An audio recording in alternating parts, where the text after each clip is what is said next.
Everything in the house appeared in shades of somber gray because the late afternoon light had trouble penetrating the dirty, streaked windows. "It's kind of spooky in here, isn't it?" said Molly. "It gives me the chills," Maggie answered. Bending down, she pointed to a large, dark stain on the living room floor and said, "Oh, gross! This is probably where Mrs. Dempsey was shot and bled to death."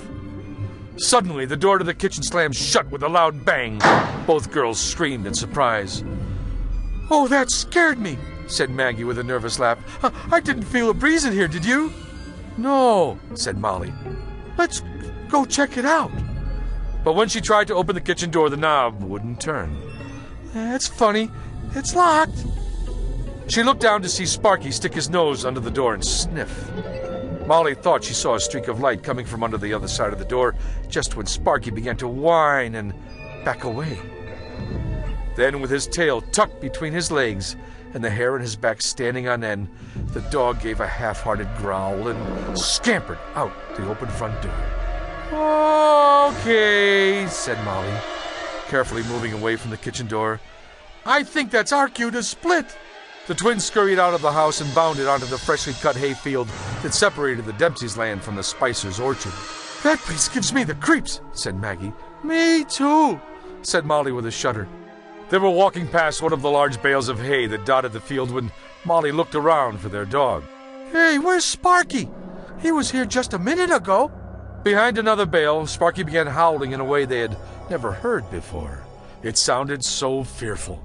"There's something wrong with Sparky!" Maggie cried. When the girls rushed over, they found their beagle cowering in the dirt. "What's the matter, boy?" asked Molly.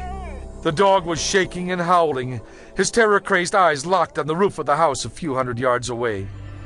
As Molly gently stroked the dog's back, Maggie grabbed her sister's arm and in a trembling voice said, "Molly, do you see what I see?"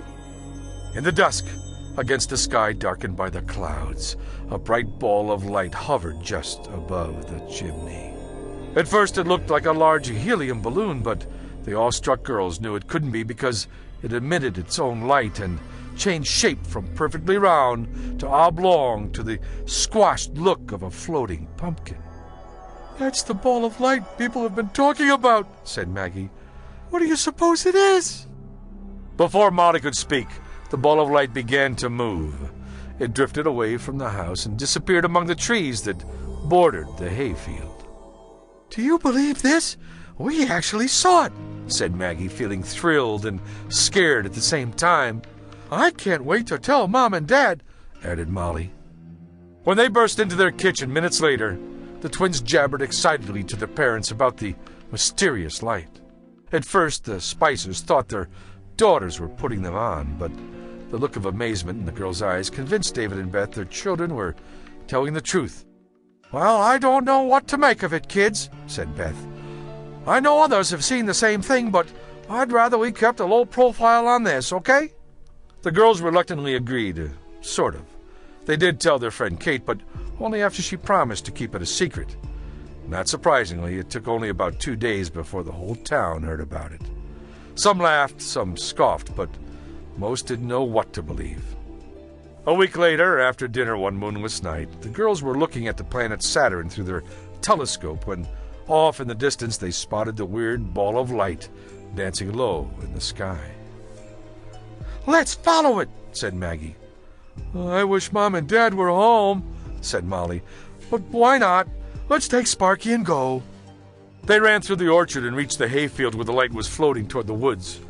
With Sparky whining and growling at the twins' feet, the girls followed the glowing ball from a cautious distance. It effortlessly waved its way through the trees and then eased down until it was just above the base of a maple tree. The light seemed to defy physics because, unlike a torch or beam, it did not illuminate anything around it.